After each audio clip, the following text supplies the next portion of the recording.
अब शुरू होने जा रहा है देश का सबसे बड़ा मुकदमा, आपकी अदालत, रजत शर्मा के साथ।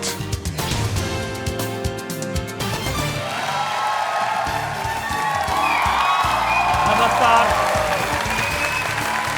Thank you. तो आइए शुरू करते हैं आज का मुकदमा। आपकी अदालत में आज हमारे मेहमान बहुत खास हैं।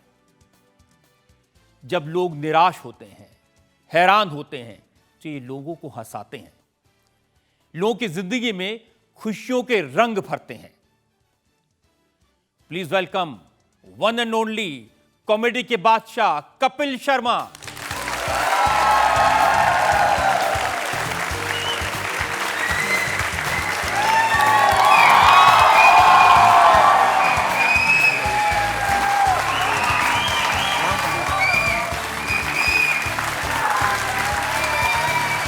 थैंक यू, धन्यवाद, शुक्रिया।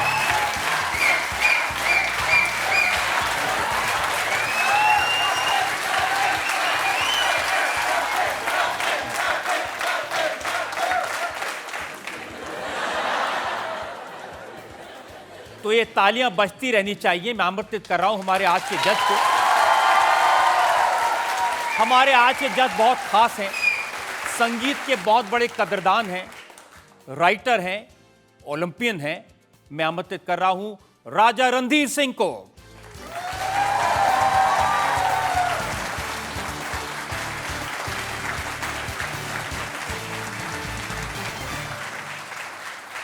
तो अदालत में मुल्जिम भी है, जज भी है। हे इल्जामों की दुनिया के देवता, रहम रहम। अब रहम करने की तो जगह नहीं है ये कपिल। अच्छा, एक तो अदालत का सेट, ऊपर से इतने इतने बड़े लोगों के सामने फोटो लगा के बंदा डरा ही रहता है। माहौल पूरा बना के रखते हैं सर। तो इससे पहले कि मुकदमा शुरू करें, आज के जज राजा रणधीर सिंह की इजाजत चाहेंगे आज की कार्रवाई शुरू करने के लिए। प्लीज शुरू करिए। तो आइए शुरू करते हैं आज का मुकदमा। आपकी अदालत में पहला इल्जाम कपिल शर्मा। आपकी अदालत में कॉमेडी के बादशाह कपिल शर्मा पर आरोप है कि ये फिल्मों से ऑब्सेस्ड हैं। कपिल, टीवी ने आपको इतना बड़ा स्टार बनाया, पूरी दुनिया में आपको नाम दिया, इतने लोग आपको प्यार करते हैं, लेकिन आप टीवी छोड़कर बार बार फिल्मों की तरफ भागते हैं। फिल्मों का जो भूत है जी सर, ये मुंबई में आकर सवार हुआ या अमृतसर से ही आपके सिर पे सवार था? Hello madam. सर ये तो अमृतसर में तो मैंने कभी नहीं सोचा था एक्चुअली। मुझे तो लगता था मैं सिंगर बनूंगा एक दिन बड़ा होके। और मैं जब पहली बार मुंबई आया ना, ट्रेन में दादर एक्सप्रेस में जा रहे थे, तो 72 सीटर बोगी होती ना ट्रेन का डिब्बा, उसमें से 69 सिंगर ही निकले। तो मैंने वहीं पे मैंने किसी को बताया नहीं कि मैं, कहते आप क्या करने जा रहे हैं, मैं मेरे है काम है उधर कोई, क्योंकि मैंने सोचा इतने सिंगर हैं हमारे हिंदुस्तान में, टैलेंट की कमी नहीं है। तो ये सर मतलब जब टीवी पे शुरुआत हो गई, लोगों का प्यार मिला, तो फिल्म अपने आप आ गई। लेकिन पहली फिल्म में जब 4 हीरोइन मिली ना सर, मैं मजा आ गया था सर।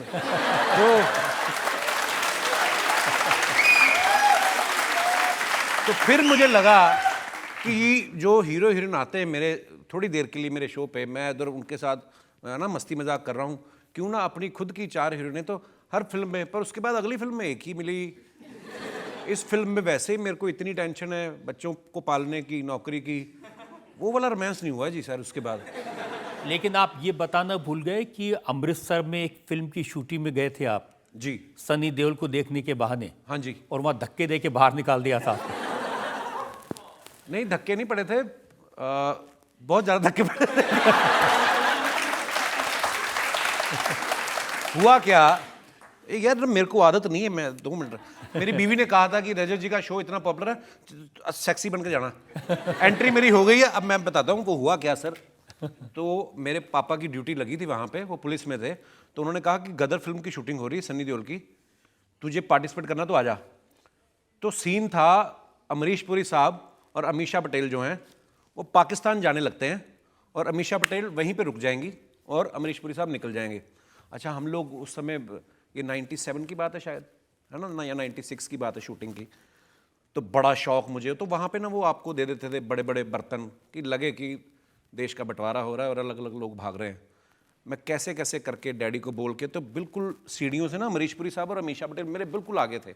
मेरे को कुछ हो कि अमरीश पुरी साहब का मैं बहुत बड़ा फ़ैन था, तो मेरे से रहा नहीं गया, तो मैंने ना ऐसे कर दिया उनको तो उनकी आवाज़ वो घूमे, अरे कौन है भाई? तो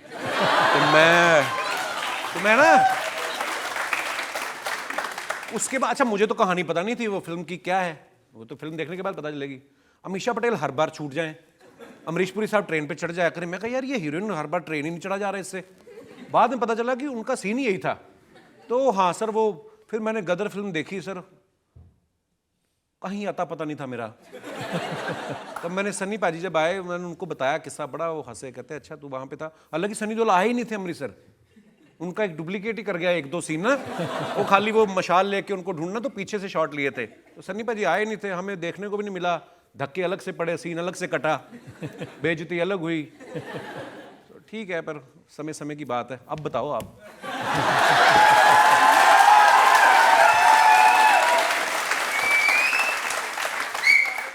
ये बात सही है, कपिल टीवी ने आपको इतना बड़ा स्टार बना दिया है, इतनी पॉपुलैरिटी दी है, लेकिन फिल्मों को लेकर ऑब्सेशन तो है। अब पिछली फिल्म फिरंगी मैंने सुना कि अपनी जेब से 35 करोड़ रुपए फूंक दिए।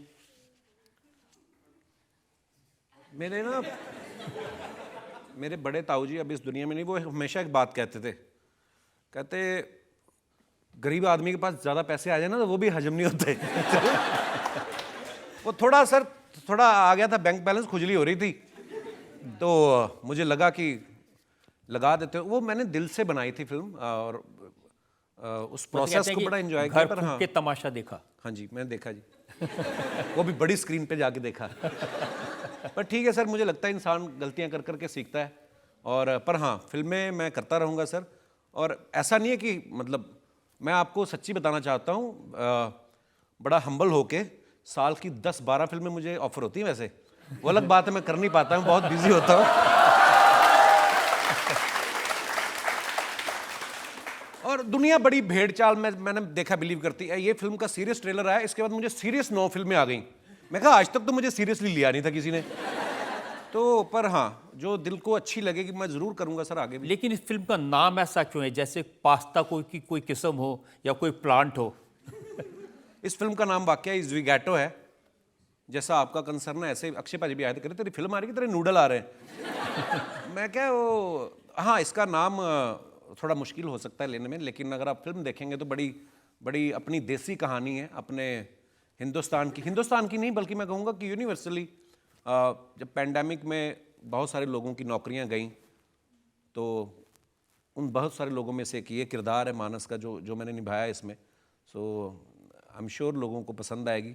ट्रेलर का बड़ा अच्छा रिस्पांस मिल रहा है, सो थैंक यू। मैंने सुना कि नंदिता दास ने आपको इस फिल्म में इसलिए लिया क्योंकि उन्होंने आपका कभी कोई कॉमेडी शो नहीं देखा था। हाँ, उन्होंने मुझे ऐसा कहा कि मैंने आपका कभी कॉमेडी शो नहीं देखा, मेरे पास टीवी नहीं है। मैंने कहा चलो भगवान करे ये फिल्म हिट हो, मैं आपको टीवी लेके दूंगा।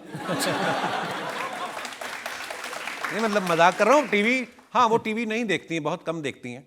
और उन्होंने कहीं मुझे और करण जौहर साहब को फिल्म फेयर होस्ट करते हुए देखा था, जिसमें मैं कुछ बात कर रहा था, उनको मैं बड़ा नेचुरल लगा। तो करण जौहर साहब बोल रहे थे कि फिल्म फेयर की ओपनिंग की, उन्होंने कहा हेलो दोस्तों, मैं हूँ करण जौहर, और मैंने कहा मुझे तो आप जानते ही हैं। तो उनको लगा कि यार ये ना थोड़ा नेचुरल है और इसको मुझे कास्ट करना चाहिए। बहुत अच्छी जौहरी हैं नंदिता, उनको हीरे की परख है। और क्या काम किया मैंने फिल्म में, उफ।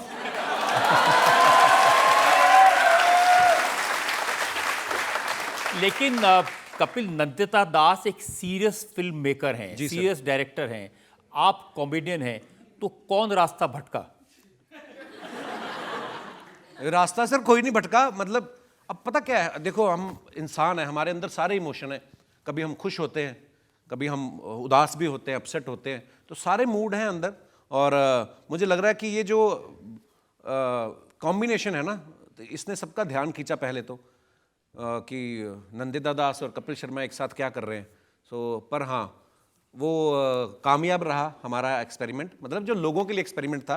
पर मुझे सर मैं पहले थिएटर करता रहा और मैंने सारे ही कॉमेडी एक्चुअली बाई चांस हुई, पर क्योंकि कॉमेडी लोगों ने देखी टीवी पे, इसलिए लोगों को वो पहले पहले थोड़ा शौक लगा। हालांकि जो मेरे आसपास वाले मेरे यार दोस्त हैं, मेरी फैमिली है, उनको तो पता है कि I am very serious and intellectual person. वो दिख रहा है, आप इतनी सीरियस इंटेलेक्चुअल हैं। कनाडा में फिल्म फेस्टिवल में गए, आपने इंग्लिश में एक पूरा इंटरव्यू दे दिया है। Thank you.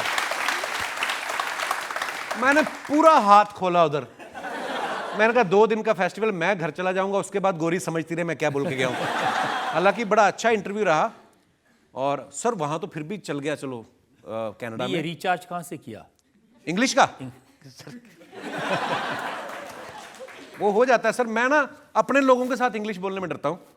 अपने लोग ना गलतियां निकालने लगते हैं, रॉन्ग सेंटेंस। गोरे लोग नहीं, उनको मेन बात समझा दो आप कि आपके मन में फीलिंग क्या है, गोरे समझ जाते हैं।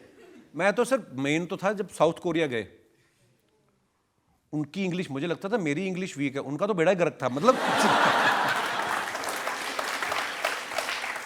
अच्छा, एक तो इंग्लिश होती है, एक होती इंग्लिश में इंग्लिश, और उनके लोकल एक्सेंट में। उन्होंने जब अनाउंस किया ना मेरा नाम, तो मुझे पता ही नहीं चला पहले 3 मिनट की मेरा नाम ले रहे हैं। Today we have Indian actor. मैं सोच रहा हूं कि आगे मेरा नाम लेंगे, कहते ले लिया जाओ। पर बहुत प्यार मिला सर। एक्चुअली साउथ कोरियन लोग, उनको तो पता नहीं मैं कौन हूँ, अपने क्या करता हूँ इंडिया में, पर वो लोग बड़ा इमोशनल भी हुए, थोड़ा हंसे भी। बाद में उनको जब पता चला कि ये स्टैंड अप कॉमेडी करते हैं, बड़ी मोहब्बत मिली। उन्होंने भी यही बोला, कहते क्या काम किया है मैंने फिल्म में। तो आपको उम्मीद है कि फिल्म हिट होगी, या आपने शाहरुख खान से फॉर्मूला सीखा है कैसे हिट करानी है? आई एम श्योर लोगों का बहुत प्यार मिलेगा। जैसे ट्रेलर के बाद बहुत अच्छा रिस्पांस मिला है। बाकी जब मैं प्रोड्यूसर बना था ना, तब मेरे को शाहरुख भाई ने थोड़ी सी सलाह दी थी। बोलते थे मत बन। मैं कहा क्यों? कहते क्योंकि फिल्म का ना मैथमेटिक्स तुझे समझ में नहीं आएगा। जो फिल्म अगर मान लो 200 करोड़ कमाती है, कमाती इन द सेंस आप सुनते हो कि वो कमाती है, उसका मतलब होता है 200 करोड़ के अगर टिकट बिके, तब जाके अगर आपकी फिल्म की 100 करोड़ की मेकिंग है और वो 200 कमाएगी, तब जाके आपका बराबर आएगा। उसके बाद फिर जो पैसा आएगा, फिर उसमें से आपका टैक्स कटेगा 50%। तो फिल्म में इतनी कमाई नहीं है, बिकॉज टैक्सेस बहुत होते हैं। उस समय वही बात है, जो पैसे थोड़े से थे तो खुजली थी, समझ में नहीं आई शाहरुख भाई की बात। फिर जब सब लुट गया ना, तो फिर समझ में आया शाहरुख भाई क्या कह रहे थे। तो हाँ, बंदा गलतियां करके सीखता है। गाना है ना, सब कुछ लुटा के होश में आए तो क्या किया। अब क्या कर सकते हैं सर। फिर मैं कभी कभी ये भी सोचता हूँ कि लेके भी क्या आए थे अमृतसर से, है ना। तो जो मिला वहीं पे मिला। जब तक ना आदमी भाग रहा होता है, पूरा हर तरह आपकी वाह वाह हो रही होती है, आपके पास टाइम ही नहीं होता देखने का कि आप कहाँ पे गलत जा रहे हैं। तो जब वो दौर आता है ना, जब आप बैठते हो, बाहर आपको गालियां पड़ रही हैं, ये गया बस, है ना। कई ऐसे लोग भी होते हैं, खत्म। अच्छा, अभी वही लोग वापस जब मिलते हैं ना, फिर मैं जाता हूँ कि आ रही है दूसरी फिल्म, आ रही है, शो दोबारा शुरू हो गया है, तो मेरे को बड़ा मजा आता है, क्योंकि पता भी चल जाता है कि कौन कौन आपके बारे में बोल रहा था। फिर मैं जानबूझ के मिलता हूँ, पाजी ऑल सेट। वो थोड़े शर्मिंदा भी होते हैं। बस आप पता ही था, आप तो उठोगे दोबारा।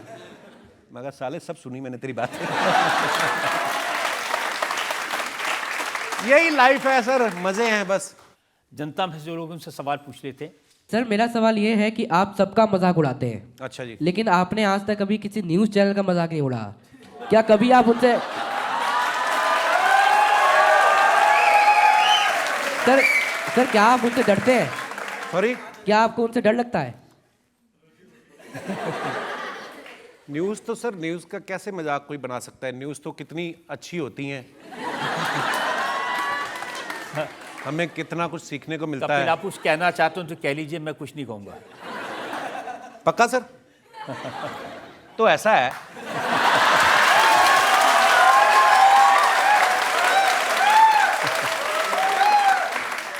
सब न्यूज़ वाले नहीं, कई जो यहां पे नहीं है। आप देखना आजकल ना समय बड़ा फास्ट आ गया है सर, पेस बहुत आ गया है।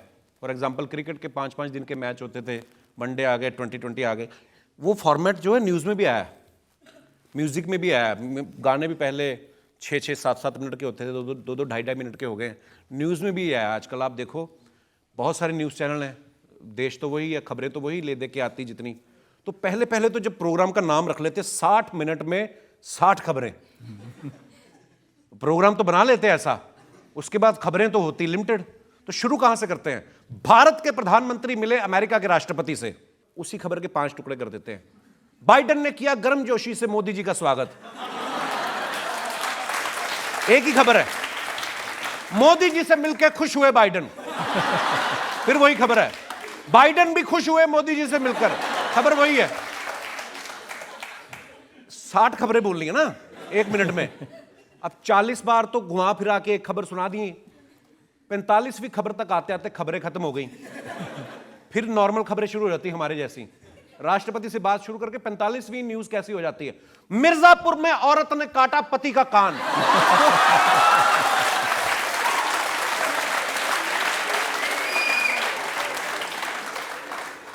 दौसा में पेरेंट्स मीटिंग में आई महिला को ले भागा हेडमास्टर। मतलब बलिया में दहेज मांगने वाले ससुर के मुंह पे थूक के भागी दुल्हन। फिर खबरें ऐसी आती हैं।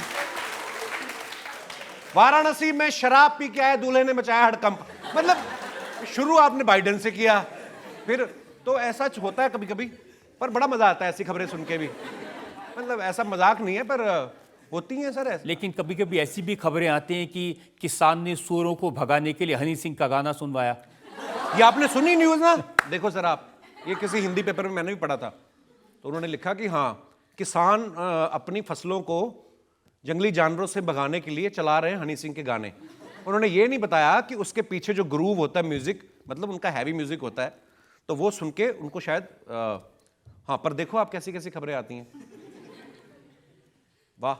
कपिल जी सर। आप जब इतनी न्यूज़ देखते हैं तो आपने देखा होगा कि यूक्रेन के प्रेसिडेंट हैं ज़ेलेंस्की, वो स्टैंड अप कॉमेडियन थे, आजकल पुतिन से लड़ रहे हैं जी। पंजाब के चीफ मिनिस्टर भगवंत मान, वो भी स्टैंड अप कॉमेडियन थे जी। तो जो कॉमेडियंस हैं उनके लिए एक नया रास्ता खुला है। या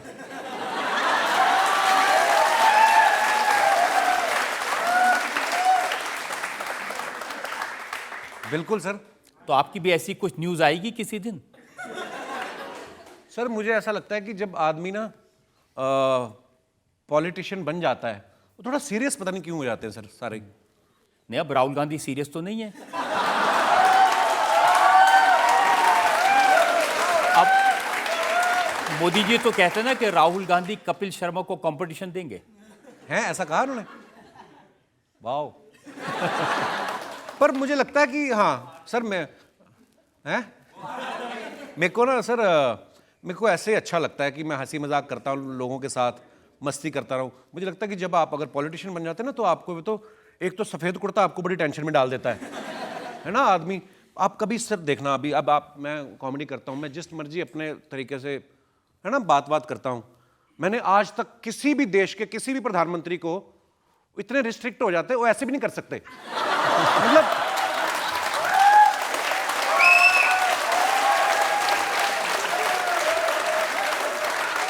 आपने देखा कभी किसी को?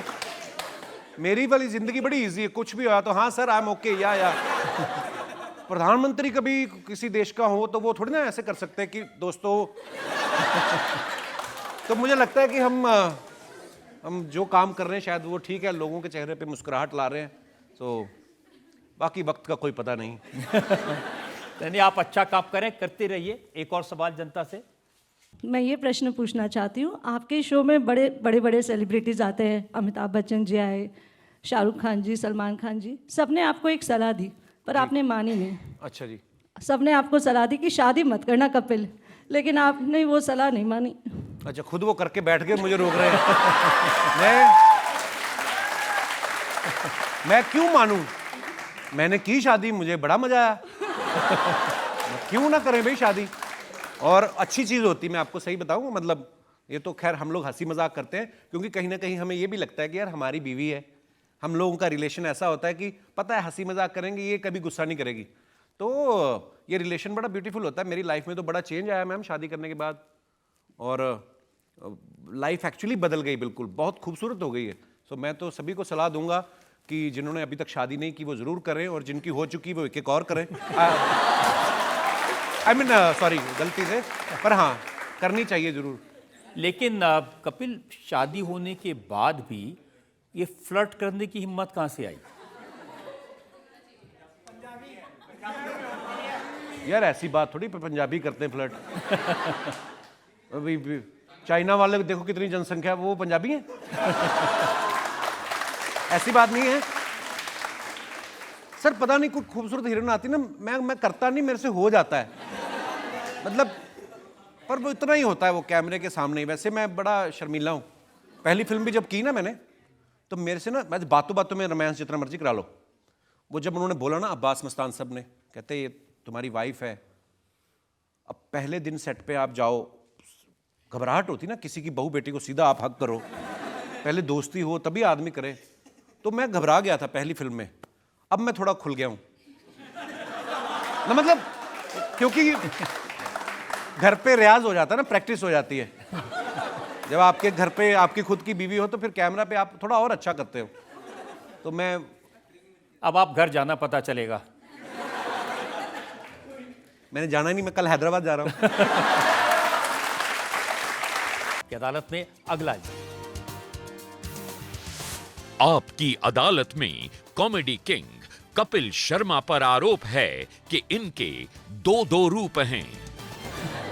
कपिल, एक तो रूप है जो लोगों को दिखाई दे रहा है, जी सर। जो आपके शोज में दिखाई देता है, हंसने का, हंसाने का। जी सर। एक रूप है जो रात को 10 बजे के बाद दिखाई देता है, डराने का, धमकाने का, गरियाने का। मैं हमेशा कहा मल्टी टैलेंटेड। वो सर होता है कभी कभी, मतलब अब शायद वक्त बहुत बदल गया। पहले पहले होता था, मुझे ना मुझे अच्छा लगता है लोगों को हंसाना, लोगों से बातें करना। कभी कभी गुस्सा भी आ जाता है, आ जाता था ज़्यादा, शादी के बाद तो बिल्कुल ख़त्म हो गया। तो होता है सर कभी कभी, पहले ऐसा होता था, मैं ना ट्विटर पे चले जाना, मेरे को किसी ने एक गाली देनी तो मैं उसको 10 देता था। तो मेरे दिमाग से ही निकल गया कि फेक अकाउंट बना के भी गाली दी जा सकती है। तो मैं अपने ब्लू टिक वाले से लगा रहा। तो अच्छा लोग, अच्छा मेरे को जो मर्जी कोई बोल जाए, उनको कोई कुछ कहता नहीं। मैंने एक दे दी तो फटाफट न्यूज़ बन गई। फिर मुझे लगा मैं आई एम वेरी पॉपुलर, तो मुझे ये सब नहीं करना चाहिए। तो अभी बदल गया सर हालात, अभी मतलब अभी भी लोग कहते हैं कि जैसे हाथी के दांत खाने के और दिखाने के, और कपिल शर्मा पीने के पहले और पीने के बाद और। होता है ऐसे। मैं धर्मपा जी को बड़ा फॉलो करता हूँ ना, इस मामले में नहीं। अगर आप उनके सोशल मीडिया पे जाओ ना, अब आप सोशल मीडिया पे जाओ तो धर्मपा जी के ट्वीट्स देखने शुरू किए मैंने, इतने मोहब्बत वाले। मैं कहा यार ऐसे काम करने मैंने, अब मैंने लड़ना नहीं ट्विटर पे, अब जो धर्मपा जी जैसा करते हैं ना वैसे करना है। अब मैं देख रहा था बीच में वो अपने फार्म पे गए, तो उनके फार्म पे कोई बड़ा बड़ा कद्दू हुआ। कद्दू को क्या बोलते हैं हिंदी में? पंपकिन। वाह, हिंदी में मेरे से भी ज्यादा पढ़े लिखे लोग। पंपकिन तो हो गया इंग्लिश में, सीताफल बोलते हैं। वो गोल सा होता है जो ऐसा वाला। वो उनके फार्म पे बड़ा वाला कद्दू हुआ, तो लेके बेचारे ट्विटर पे लाइव गए हुए हैं, दोस्तों कद्दू मेरे खेत में हुआ है, बहुत ही अच्छा होता है सेहत के लिए। इतना बड़ा कद्दू, मुझे इतना क्यूट लगा उनको देख के। मैंने कहा मैं भी ऐसे वीडियो डाला करने हैं, अगर नहीं ऐसे तो मत डालो। हैं? अरे आप जेल से कब छूटे?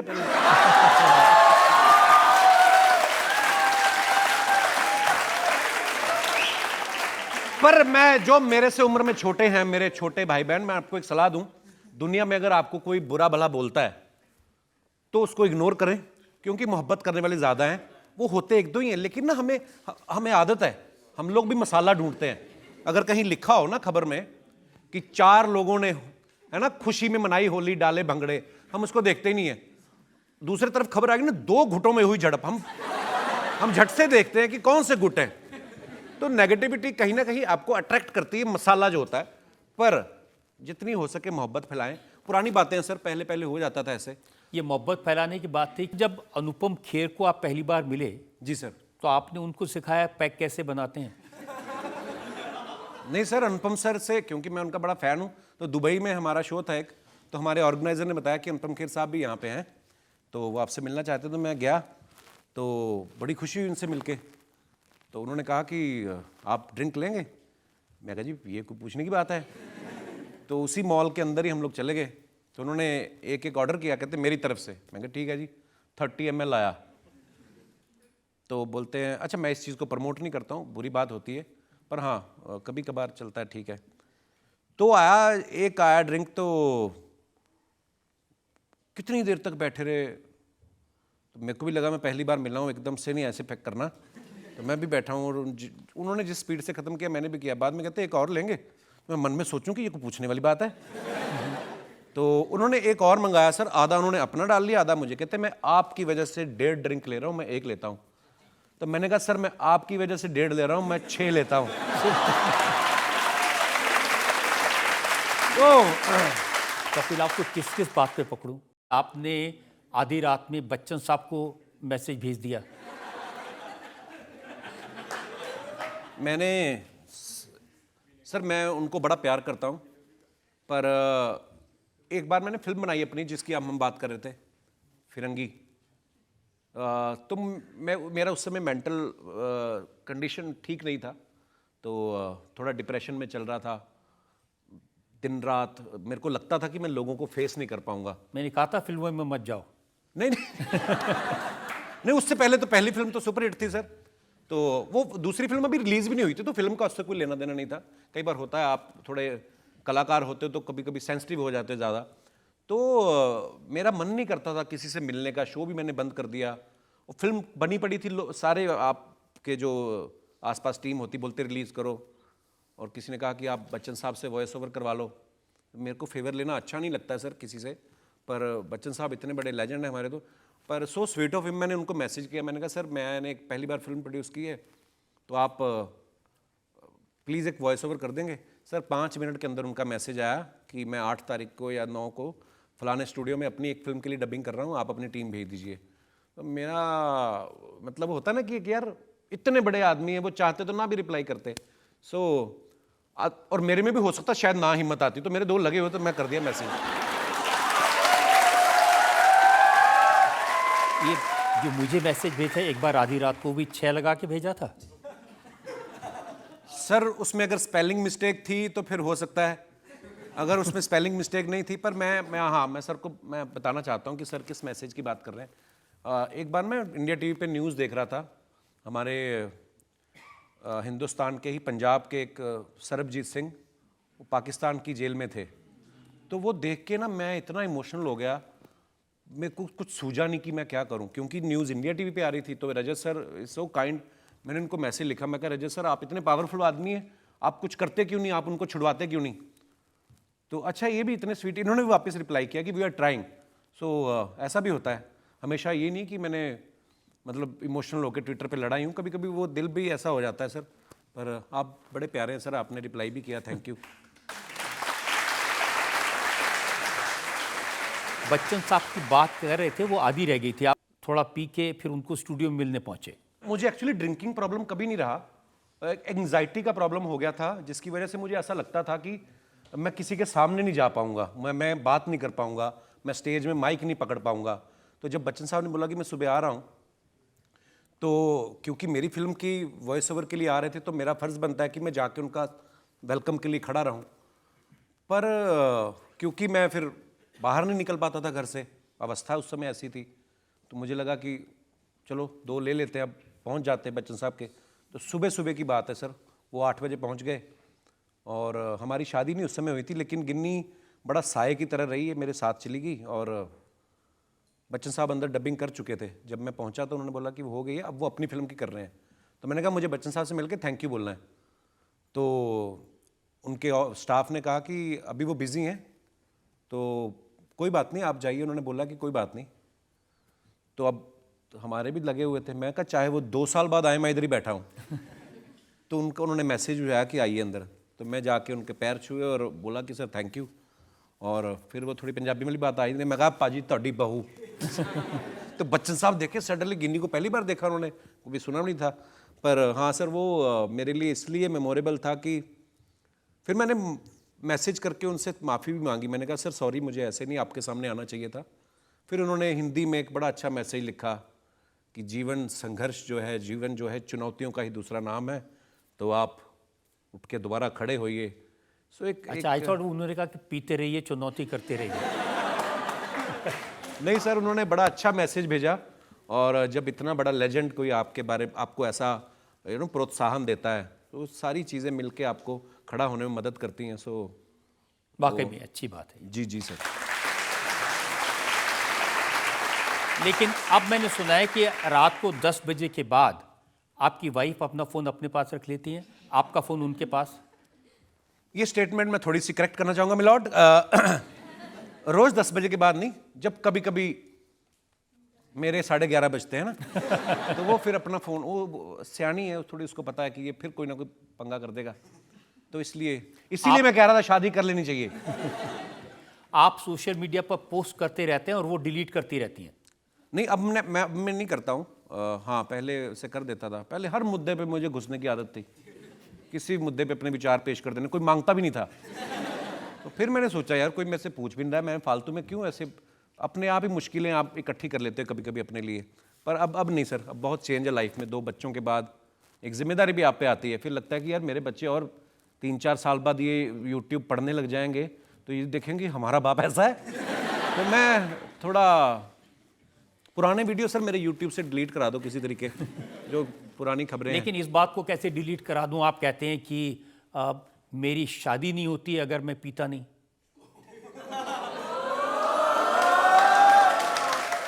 पर ये बात सच है कि हमेशा ही पी के काम खराब ही नहीं हुए, अच्छे भी हुए हैं। तो सर मैं कॉलेज जब पढ़ता था, अपने कॉलेज, तो गर्ल्स कॉलेज बिल्कुल था हमारे कॉलेज के पास। वहाँ पे मैं अपनी पॉकेट मनी के लिए काम करता था। तो गिन्नी उस कॉलेज में पढ़ती थी, तो मेरी स्टूडेंट थी ये।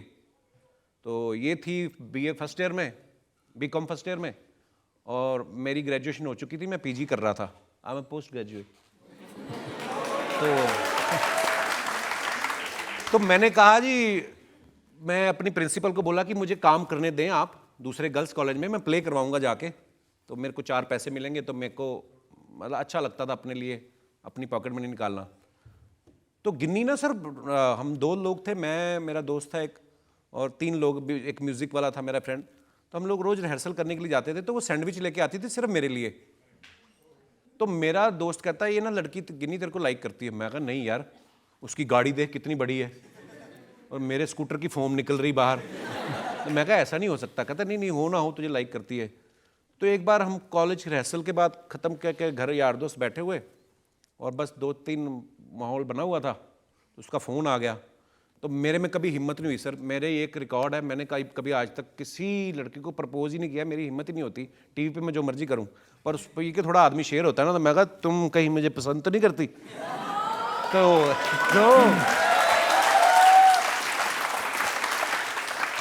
उस वक्त नहीं वो बोली, पर मैं पीछे पड़ गया। मैं कहा नहीं ऐसा कुछ लगता है मुझे। मान गई कि बस फिर सर मोहब्बत हमारी इसी तरह शुरू हो गई। फायदा हो गया उस दिन। हाँ, फायदा हुआ। उन्होंने आपकी, हालांकि जब मैंने उसके डैडी को देखा था ना, बड़ी गाड़ी में आया और इधर पिस्तौल लगा हुआ, तो मैं तो उसी समय क्या, मैं कहा रात जो भी मैंने तुझसे बोला भूल जा, माफ, मेरे को पता नहीं था। तो पर हाँ, फिर धीरे धीरे वक्त के साथ जब आप सेटल हो जाते हो, चीज़ें बदल भी जाती। मैं उनको बहुत प्यार करता हूँ, गिन्नी के पापा को। होता है कई लोग ना भगवान स्वरूप लगते हैं आपको। किसी ने मेरे जैसे आदमी को अपनी बेटी दे दी, भगवान ही हुआ ना मेरे लिए। जनता से लोग सवाल पूछना चाहते हैं। सर आई लव योर दाढ़ी स्टाइल। Thank you. वाह वाह, कहाँ से आप? मैं गोरखपुर से हूँ सर। गोरखपुर से?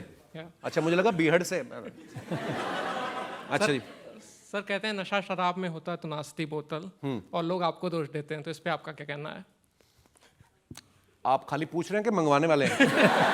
नहीं, पूछ ही रहा हूँ। सर मुझे लगता है कि एक ना फेस होता है, जब हम कॉलेज में पढ़ रहे होते हैं, अपने दोस्तों के साथ होते हैं, हमें भले बुरे की कोई समझ ही नहीं होती एक्चुअली। वो इसीलिए तो कहते हैं ना हमारे बुजुर्ग कि ये उम्र का नशा होता है। तो दारू वारू का उसमें कोई कसूर नहीं होता, वो उम्र का नशा होता है। सो उस समय आदमी बहुत गलतियां भी करता है, और फिर उन्हीं से सीखते भी हो आप। मुझे ये लगता है कि मैंने कभी अपने बारे में कुछ ऐसा छुपाया नहीं कभी किसी से, जो है वो खुली किताब की तरह है, और इसीलिए इतना शायद प्यार भी मिला है मुझे, और सालों से मिलता आ रहा है। हमने ये शो 3 महीने के लिए बनाया था, 10 साल हो गए इस साल। तो ये आप लोगों का प्यार है जो मिलता रहा है हमेशा। गलतियां की हैं तो क्रिटिसिज्म पता है, जितनी आपको मोहब्बत मिलती है ना, आपको क्रिटिसिज्म भी उतना ही मिलेगा अगर आप कुछ गलत करते हैं।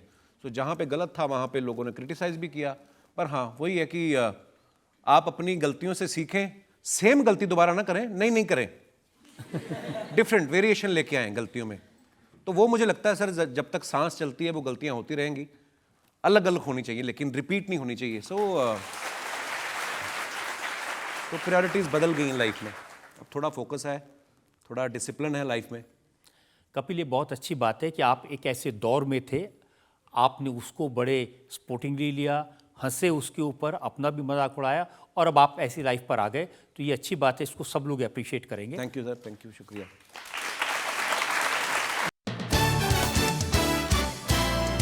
Welcome back. आपकी अदालत में आज हम मुकदमा चला रहे हैं, सवाल पूछ रहे हैं कपिल शर्मा से। आपकी अदालत में अगला इल्जाम कपिल शर्मा पर। आपकी अदालत में कॉमेडी के बादशाह कपिल शर्मा पर आरोप है कि ये अपनों का मजाक उड़ाते हैं। कपिल, जब आप बाहर के मुल्कों में जाते हैं, कनाडा जाते हैं, अमेरिका जाते हैं, ऑस्ट्रेलिया जाते हैं, तो वहाँ आपको सब कुछ अच्छा अच्छा दिखने लगता है। वहाँ की जो बाई है वो भी खूबसूरत लगती है। सर मुझे ऐसा लगता है कि कभी भी हम बाहर जाएं या बाहर के लोग यहाँ पे आए, हमारे देश में बहुत सारी ऐसी चीज़ें हैं जो उनको हमसे सीखनी चाहिए। प्यार मोहब्बत से, जॉइंट फैमिली वाला कल्चर हमारे हिंदुस्तान में है, माँ बाप के पैर छूने का कल्चर हमारे हिंदुस्तान में है, बहुत सारी चीज़ें हैं जो दूसरे लोगों को हमसे सीखनी चाहिए। लेकिन अगर बाहर से हमें भी कोई अच्छी चीज़ मिले तो मुझे लगता है सीख लेनी चाहिए, है ना, इसमें कोई बुराई नहीं है, हम सब इंसान हैं। मैंने देखा लिफ्ट में उतर रहे आप, कोई भी अनजान आदमी से टिकट मारेंगे, एक दूसरे को कॉम्प्लीमेंट देते हैं। हमारे आप किसी लड़की को गुड मॉर्निंग बोल दो, कहती अपनी बहन को बोल गुड मॉर्निंग। तो या तो मतलब कभी कभी लगता है ना कि उनको इंटेंशन पे शक हो जाता है ना हमारे लोगों की, कि ये मेरे को इसने गुड मॉर्निंग क्यों बोला होगा। और वाकई अगर कोई अनजान आदमी किसी अनजान को गुड मॉर्निंग बोला ना, तीसरा आदमी दूर से खड़ा होगा, मतलब हमारे अपने ही जजमेंट में लगे होते हैं। वहां पे नहीं, मैंने देखा सर। जब विदेश जाते हो तो वहाँ क्यों कह रह जाते हैं? वहाँ आपको सफाई बहुत ज़्यादा दिखी? सफाई बिल्कुल होती है सर, और हमारे लोग इतने सारे तादाद में वहाँ पे रहते हैं, यहाँ से चाहे जो मर्जी करें, लेकिन बाहर जाके एकदम से डस्टबिन ऐसे करने लगते हैं। वहाँ पे मैंने देखा सर, वो कॉम्प्लीमेंट देने वाली चीज़ मेरे को बड़ी अच्छी लगती है। वहाँ पे अगर कोई काम, जैसे मैं होटल में था तो वो जो आई सफाई करने, तो उसने पहले बोला गुड मॉर्निंग सर, मैं कहा गुड मॉर्निंग, तो नेम प्लेट लगी थी रोजी, ये नाइस। तो वो हमारे हिंदुस्तान में काम वाली बाई को अगर आदमी कमेंट दे देना कि शीला, तो बीवी बाल नोच ले उसके कि तुम्हें शीला, तुम्हें दिखाई दे रही है, आगे पीछे की हिस्ट्री निकाल देती है, तुम तो हो ही गलत खानदान, तुम्हारा ताऊ भी 65 की उम्र में लड़की निकाल के ले गया था। तो ये तो हमारे,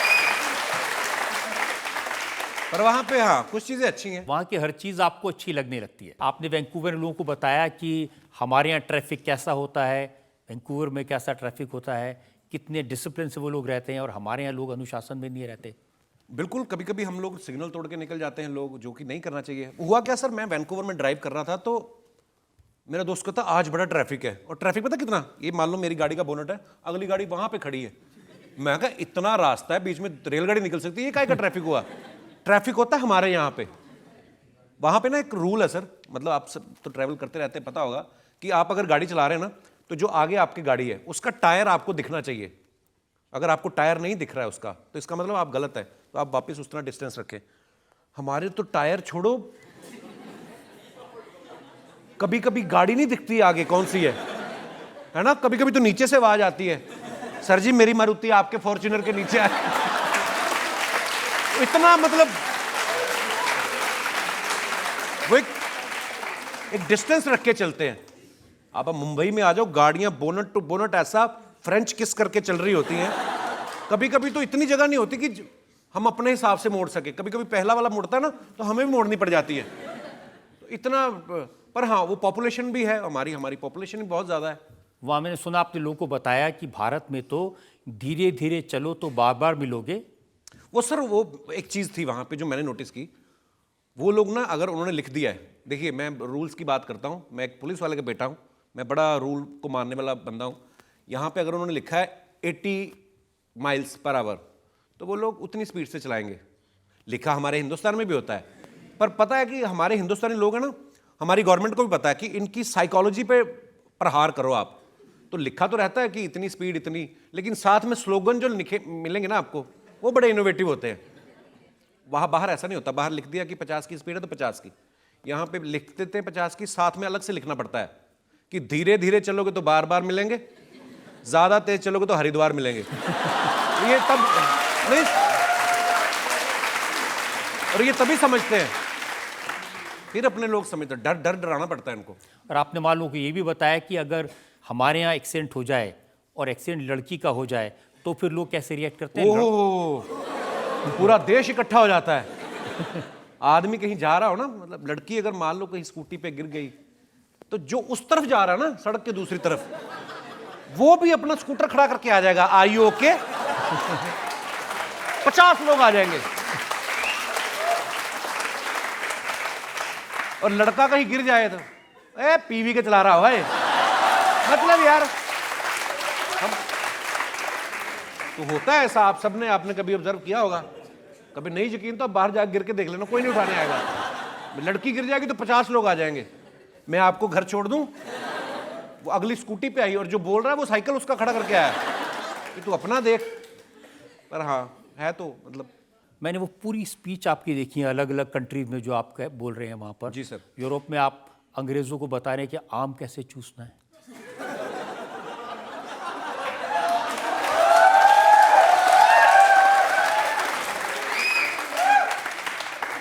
देखिए, जैसे मैंने पहले कहा कि अगर हमारे देश में कुछ अच्छा है उनको सीखना चाहिए, उनके देश में कुछ अच्छा है तो उनको हमसे सीखना चाहिए।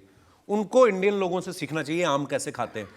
सर मैं देखा आम खा रहा था एक गोरा, छुरी और कांटे के साथ।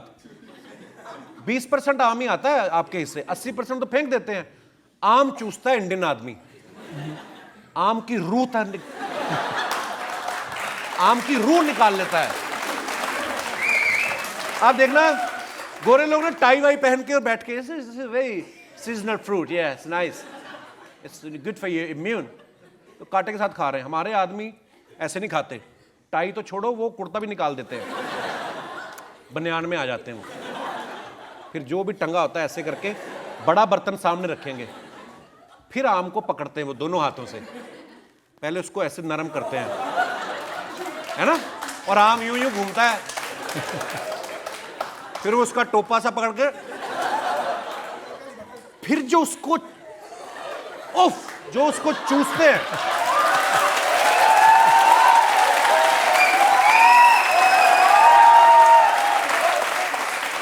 मतलब आम जो ऐसा तरीके से चूसते हैं ना इंडियन आदमी, फिर उसकी गुठली को ऐसा चूसते हैं। वो अगर चूसने के बाद किसी गोरे को दिखा दो कि बताओ ये कौन सा फ्रूट था, किसी के बाप की मजाल नहीं बता दे कि ये कौन सा फ्रूट था। और वो जो गुठली होती है ना, वो भी मन में कह रही थी अगले जन्म मुझे आम ना कीजो। तो मतलब फ्रूट खाना हमारे लोग नहीं, तो हमारे लोग तो फ्रूट अच्छा खा लेते हैं, लेकिन जब आप जाते हैं मेलबर्न में या वैंकूवर में या सैन फ्रांसिस्को में, तो आप क्या खाते हैं? सर एक्चुअली आजकल तो ऐसा हो गया कि मतलब कनाडा में तो खैर, वैंकूवर में स्पेशली अगर बात करूँ तो पंजाबी इतने सारे हैं, गुजराती इतने सारे हैं, यू नो, महाराष्ट्रियन बहुत सारे हैं, तो इंडियन फूड की कमी नहीं आती। कभी कभी आ जाती है कोई ऐसी कंट्री में, जैसे साउथ कोरिया में बहुत कम था इंडियन फूड, हालांकि वहाँ पे भी मिल गया था। पर एक चीज़ और मैंने वहाँ की ऑब्जर्व की, गोरे लोग ना नाश्ता बड़ा हल्का करते हैं। उनसे आप कुछ भी पूछो ना, बड़े क्विक होते हैं, क्योंकि नाश्ता हल्का किया ना। नाश्ता करके डिनर तक भी उनका इतना हल्का होता है, डिनर करके बंदे ऐसे उठते हैं, इट्स लवली डिनर, थैंक्स। हमारे लोग जब डिनर करते हैं ना, इतना खा लेते हैं, उसके बाद मीठा इतना खा लेते हैं, वो ऐसे उठ ही नहीं पाते, वो वहीं पे फैलते जाते हैं। फिर बेल्ट खोलते हैं अपनी और आपके डाइनिंग टेबल पे ऐसे हो जाते हैं वो। तो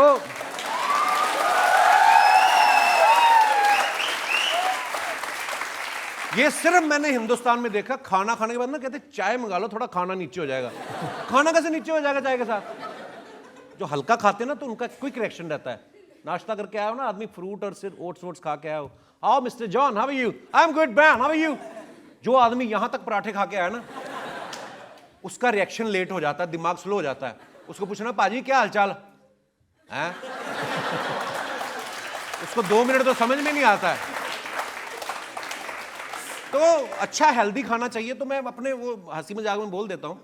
और जो सामने भी जो लोग बैठे होते हैं ना हमारे, बाहर जब हम कभी शो भी करने जाते हैं, वो भी अपने इंडियन होते हैं, अपने नेपाल से होते हैं, बांग्लादेश से होते हैं, पाकिस्तान से होते हैं, तो अपने ही लोग होते हैं। कपिल, आपकी कौन कौन सी बातें याद दिलाऊं? आप उनको ये भी बताते हैं कि यूरोप में शादियां कैसे सस्ती हो जाती हैं, आसानी से हो जाती हैं। सर देखो, वही बात है कि कुछ चीज़ें सीखने वाली तो हैं उनकी। मैंने देखा 4 गाड़ियों में ये आते हैं लड़के वाले, 4 गाड़ियों उनकी होती हैं, 8 गाड़ियाँ टोटल, 16 लोग, वो भी मैंने ज़्यादा बोल दिए। लड़का लड़की काले सूट में आते हैं, दूर से देखो तो लगता ही नहीं शादी हो रही है, लगता है कुछ स्मगलर आए, डील हो रही है इनकी कोई। काले सूट पहने होते हैं, वहीं पे है ना वो एक दूसरे को बुक्के देते हैं, एक दूसरे को किस करते हैं अपना। चलो, हमारे लोग बारात निकलती जब, मतलब पूरा शहर परेशान कर देते सर। घोड़ी पे दूल्हा बैठा हुआ अलग से ही है ना, अलेक्जेंडर बन के, और पूरी सड़क घेर लेते हैं। और यहाँ घर से निकलना है, पैलेस तक जाना है, 3 किलोमीटर का रास्ता है, पूरा 3 किलोमीटर फैलते हुए जाते हैं, पीछे ट्रैफिक रोक के जाते हैं। और ट्रैफिक वाले भी कुछ नहीं बोल रहे होते, वो भी मन में सोच रहे होते हैं घोड़ी पे जो बैठा है भुगतेगा ये, इसको पता चलेगा। तो शादियां, हाँ, मतलब शादियों पे हमारे आपने लोग। अपनी शादी में कितने लोगों को बुलाया? मैंने हजारों लोगों को बुलाया था। सर हमने एक्चुअली हमारी 300 की लिस्ट थी, और मतलब ऊपर वाले की दया से 3000 लोग आए थे। मतलब मैं तो खुद भाग गया सर अपनी शादी से। हाँ, मुझे पता चला कि लोग आए हुए थे और दूल्हा दुल्हन दोनों गायब हो गए। गायब ऐसे हो गए कि 10 मिनट के लिए हम स्टेज पे, मतलब हम तो स्टेज पे बैठने वाले थे, पब्लिक इतनी आ गई स्टेज पे ही, मतलब उन्होंने हमारे लिए जगह ही नहीं छोड़ी, फिर हम भाग गए। हमारे बड़े प्रसिद्ध गायक हैं हंसराज हंस जी, तो जहाँ पे मेरी शादी हो रही थी ना, पीछे एक और स्टेडियम है, वहाँ पे भी शादी हो रही थी, तो वो गलती से वहाँ पे घुस गए। अब वो इतने हमारे राज गायक हैं, इतने पॉपुलर, तो वो वहाँ चले गए तो किसी और की शादी में घुस गए। तो जो लोग खुश हो गए देख के, आइए आइए हंस जी, हमारा सौभाग्य है। कहते आपका तो सौभाग्य है, वो कपिल शर्मा की शादी हो रही, वो कहाँ है? कहते वो तो दूसरी शादी है, आप तो हमारी शादी में आ गए। तो मतलब इतना वो हो गया था ना काम खराब। तो मैं एक्चुअली भाग गया सर अपनी बीवी के साथ वहाँ से। फिर फेरों के टाइम हम बाहर आए और फिर शादी की। थोड़ा हो जाती, पर प्यार भी है लोगों का, पर ठीक है, प्यार मिल के खाना खा के जाओ। वो सुबह तक बैठे हुए सारे। मैं कहा अब सांप थोड़ी निकलेगा कोई, हम तो शादी कर रहे हैं, फेरे करके हम चले जाएंगे, पर ठीक है। तो जो लोग इतना प्यार करते हैं उनसे भी पूछते हैं अगर उनके पास और सवाल हैं। ये बात बहुत ज़्यादा आपके बारे में उड़ी थी कि लॉकडाउन के समय ही आपके जो दोनों बच्चे हैं वो हुए हैं, तो आप क्या बताना चाहिए, क्या ये सच था कि वो लॉकडाउन में ही हुए? वो कह रही है कि जो कोविड के दौरान लॉकडाउन था जी, आपके दोनों बच्चे उस दौरान हो गए, काफी फुर्सत में थे। आप सब जानते हैं लॉकडाउन के समय बाहर तो निकल नहीं सकते थे, सब अंदर ही थे, तो अंदर ही अंदर, मतलब आप देखिए, ये तो देखिए ऊपर वाले का करम है। और हर इंसान को समय को यूटिलाइज करना चाहिए। जब मुझे लगा कि दुनिया सब रुकी पड़ी है, ठीक है, अच्छा हो गया सर, मतलब हर एक का अपना अपना एक्सपीरियंस है। पर मेरे बच्चे जो हैं दोनों ही 3 साल में 2 बच्चे मेरे कोविड के एक्चुअली चल रहा था, तो पर मुझे समय भी बहुत मिला उनके साथ बिताने का, सो वो ब्लेसिंग भी है। पर हाँ, वो ये सच है कि कोविड में ही दोनों बच्चे हुए। पहला लॉकडाउन हुआ मेरी बेटी हुई, दूसरा लॉकडाउन हुआ मेरा बेटा हुआ। फिर जब बीच में खबरें आने लगी ना कि तीसरा लॉकडाउन भी हो सकता है, तो मेरी बीवी ने कहा ऐसा है, बिना ऑडियंस के शो करो, चलो। और कोई सवाल पूछना चाहते हैं? जैसा कि हमने सुना है कि आपका हाथ इंग्लिश में थोड़ा तंग है, तो क्या आप ये इंश्योर करेंगे कि आपके दोनों बच्चे कॉन्वेंट स्कूल में ही पढ़े ताकि उनकी इंग्लिश बेटर हो? Who told you I'm weak in English, baby?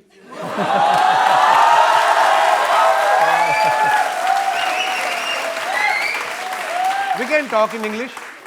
I can continuously speak for 2.5 minutes. नहीं, हाँ, मेरी पहले इंग्लिश बहुत वीक थी, अब थोड़ी ठीक हो गई है। तो हाँ, पर ऑब्वियसली बच्चे, मतलब देखिए, हर जो आने वाली जनरेशन होती है ना, हमसे बेटर होती है। क्यों? क्योंकि धीरे आजकल तो देखो, हमने इस उम्र में जाके अब हम सोशल मीडिया पे आ रहे हैं, उनकी शुरुआत ही इंस्टाग्राम से, गूगल से हो रही है, तो वो ऑब्वियसली हमसे बेहतर होंगे। कपिल, जैसे आप लोगों का मजाक उड़ाते हैं, मैंने देखा ट्विटर पर कभी कभी लोग आपका भी मजाक उड़ाते बहुत। हैं। तो ये तस्वीर एक आपकी है ऐसे बैठे हुए, जिसमें जसबीर जस्सी हैं जी। और वो फैन ने लिखा कि ये तीनों को टॉयलेट के लिए आया होगा, तो ये तीनों टॉयलेट में जगह ना हो इसलिए इकट्ठे बैठ गए हैं। ये इंस्टाग्राम पे मैंने फ़ोटो डाला था। ये गायक जसबीर जस्सी जी हैं, ये मुकेश छावड़ा हैं कास्टिंग डायरेक्टर। सर बाहर फॉग बहुत थी तो हम बैठ गए ऐसे ही, बहुत ठंड थी। और एक्चुअली हमने ही काम शुरू किया ये, जब हम अपने शो पे ऐसे ऐसे फ़ोटो के नीचे ना ऐसे फनी कमेंट्स पढ़ते हैं तो, पर अच्छी बात है। पहले लोग होता है ना कभी कोई गाली गलौज करता है सोशल मीडिया पे, हमने एक नया ट्रेंड शुरू किया है कि यार फनी कमेंट्स डालो, तो अब लोग हमारी फ़ोटो के नीचे भी डालते हैं। अच्छा है सर, अच्छी बात है ना, सही दिशा में लगा रहे हैं हम लोगों को। लेकिन एक और तस्वीर है, ये इंस्टाग्राम पर आपने डाली। Yeah I have some international fans also. और इसमें लोग पूछ रहे हैं 7 फोटो क्लिक कराने के कितने पैसे दिए? यार पता नहीं लोगों को कि गोरियां मेरे साथ फोटो नहीं खिंचा सकती। मैं गया था टोरंटो इंटरनेशनल फिल्म फेस्टिवल में जब, तो बहुत सारे लोग हमारी फिल्म देखने आए थे। तो जब हम बाहर कहीं डिनर लंच कर रहे थे तो एक गोरी ने मुझे पहचान लिया, कहते are you the same guy who play the main character in Zwigato. मैं कहा या, तो कहती फ़ोटो लेनी है। मैं कहा मेरे को खुद लेनी है। तो उसने मेरे साथ एक खींची, मैंने 4 खींच ली उसके साथ। तो मैंने फिर आके इंस्टाग्राम पे डाली। जेलस पीपल बोल रहे हैं मैं क्यों पैसे दिए, क्यों पैसे दूंगा मैं गोरी के साथ फोटो खिंचवाने के। एक इसने लिखा कि कपिल शर्मा की पकड़ी गई चोरी हैं? मेकअप कर रही नोरा फतेही को चुपके झांक रहे थे, ताड़ रहे थे, कैमरे में कैद हो गई हरकत। मैंने सर खुद ही रील डाली थी। वो मेरा गाना आया था एक अभी थोड़े दिन पहले, अगर आपने सुना होगा। सुना आपने नैना दे आखे हैं? तो नहीं तो उसके लिए रील बनाई थी सर। तो नोरा बैठी हुई थी ऐसे शीशे में अपने आप को देख रही थी, और मैं बाहर से भी देख रहा था और शीशे के अंदर घुस के भी देख रहा था उसको ऐसे।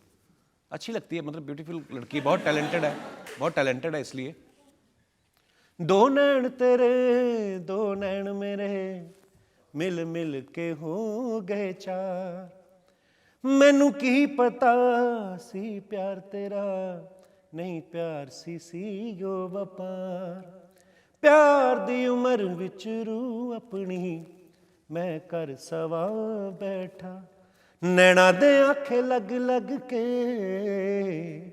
मैं नैन रवा बैठा। ये मेरा गाना है, गुरु ने लिखा है, उसी ने कंपोज किया है, बड़ा ब्यूटीफुल सॉन्ग है। कपिल जब रिसर्च कर रहे थे आपके बारे में, आपको पता है सर मेरे शो पे जो सवालों का सिलसिला होता है ना, बहुत आपका भी हाथ है उसमें, क्योंकि अदालत तो है ही, 30 साल से ये शो चला रहे हैं, सुपर डुपर हिट शो, इसमें बहुत बड़ी बात है। और जब मैं रजत सर को देखता था ना कि ये बात भी पूछ लेते हैं, सामने वाले को बुरा भी नहीं लगता है, मज़ा भी आ जाता है, हंसी भी आ जाती है, मुद्दे की बात भी हो जाती है। तो ये कहीं ना कहीं आपसे इंस्पायर हूँ सर मैं, और मेरे शो में जो मैं लोगों को सवाल पूछता हूँ बिल्कुल हंसी मजाक करके और मुद्दे की बात भी कर लो, तो ये आपका भी बड़ा योगदान है सर इसमें। Thank you Kapil. आपकी अदालत में अगला आपकी अदालत में कॉमेडी किंग कपिल शर्मा पर इल्जाम है कि ये लेट लतीफ हैं। कपिल, एक जमाने में बहुत कहा गया कि बड़े बड़े स्टार सेट पर वेट करते रहते थे, अनिल कपूर, अजय देवगन, शाहरुख खान, अक्षय कुमार, और कपिल नहीं पहुंचते थे। ये उसी फेस की बात है सर, जब वो सब एंग्जाइटी और डिप्रेशन का फेस चल रहा था। मैं शायद उस अवस्था में नहीं था कि मैं काम कर सकूं। आप कोई भी काम करते हैं ना, चाहे आप फॉर एग्जांपल आप गाड़ी भी चला रहे हैं, अगर आपकी दिमागी हालत ठीक नहीं है तो आपका ध्यान कभी भी नहीं हो सकता, ना ही आपको करना चाहिए। और मेरा काम ये था कि लोगों को हंसाना है। जब आप अंदर से खुश नहीं हो, आप कैसे किसी को हंसा सकते हो? पर प्रेशर होता है कि नहीं चलो चलो चलो करो काम, ये है वो है। तो मैं सोचा था यार मेरी कोई सुन ही नहीं रहा है कि मैं बोल रहा हूँ कि नहीं करने का मन कर रहा है, पर वही प्रेशर कर लो। मैं भी फिर खोल के पी लेता था, मैं करवा लो फिर। तो मैंने वेट नहीं कराया सर, शूट कैंसिल हुए बहुत सारे, पर वो सब भी शायद कहीं ना कहीं समझते हैं, क्योंकि जब शाहरुख भाई का शूट कैंसिल हुआ मुझे दुख हुआ, अजय देवगन साहब का शूट कैंसिल हुआ, मुझे दुख हुआ, पर वो प्यार करते हैं और वो समझते थे इस बात को कि कभी कभी कलाकार किसी फेस से ऐसा निकलता है, बहुत सारे लोगों के साथ ऐसा हुआ भी है। तो शूट जब कैंसिल हुआ, शाहरुख भाई अगले वीक मैं कुछ और शूट कर रहा था, फिर उठता था घर से, कभी कभार कर पाता था शूट, कभी कभी नहीं होता था। तो शाहरुख भाई एक दिन आए रात को, वो कहीं फिल्म सिटी में सेट शूट कर रहे थे, आए, उन्होंने मुझे अपनी गाड़ी में बिठाया और मुझे 1 घंटा अच्छे से तसल्ली से समझाया भी और बोला कि तू कितना तुझे प्यार मिल रहा है, तू क्यों इतना टेंशन ले रहा है। पर वो चीज़ मेरे कंट्रोल में ही नहीं थी सर। मेरे को लगता था कि मैं बाहर जाऊंगा तो पता नहीं, मेरे को आंखों में सूरज पड़ेगा तो पता नहीं क्या होगा, मैं किसी से बात ही नहीं कर पाऊंगा, मैं 1 लाख लोगों के सामने खड़ा होकर बोल लेता हूँ। लेकिन उस समय ये अवस्था थी सर कि 4 लोगों के सामने नहीं मैं जा पाता था। और डिप्रेशन नाम की चीज़ हमें पता नहीं है, हम तो आए छोटे शहरों से, बाल तोड़ सुना था हमने, है ना। आज हमने मुकदमा चलाया कपिल शर्मा पर, कॉमेडी के किंग पर, और उन्होंने हर बात का मुस्कुराहट से जवाब दिया। उन्होंने ऐसे ऐसे किस्से सुनाए जिसे सुनकर मैं देखा कि आप सब लोग जो यहाँ मौजूद हैं वो हंस रहे थे। तो अब वक्त है आपकी अदालत में आज के जज राजा रणधीर सिंह के फैसले का। बहुत बहुत मेहरबानी राजा साहब जी। और आज कपिल शर्मा जी के शो सुन के और इनकी बातें सुन के, मैंने तो पहले इनके शो में भी होया हूँ, तो आज इन्होंने इतने अच्छी तरह सवाल जो दिए हैं रजत जी ने, उनके बड़े अच्छे जवाब दिए। जब हाजिर जवाब तो हैं ही, और सारे घरों में सबके रौनक लगाते हैं और इतनी खुशियाँ बांटते हैं आप रियलाइज़ नहीं करते कि लोगों के कितने सारे परिवार कितने आपके ऊपर डिपेंड करते हैं, खुशी देते हैं आप। और आज का जो मेन मुद्दा है मेरे अपने दिल की तरफ से कि रजत साहब जैसे एक होस्ट हो जिनकी अपनी जगह है सारे संसार में और हिंदुस्तान में, सारी जगह सब परिवार जो सब सारी दुनिया इनको वेट करती है, और आप दोनों इकट्ठे एक शो में हो और इनके काबू से आप खिसकने की पूरी कोशिश करी आपने, पर आपने इन्होंने फंसा के भी रखा और आपने जवाब भी खूब दिए। आप सवालों में तो सब में निकल ही गए, पर एक चीज़ की मैं आपको ज़रूर सज़ा सुनाऊंगा कि आपको एक अपनी पसंद का गाना ज़रूर गाना पड़ेगा।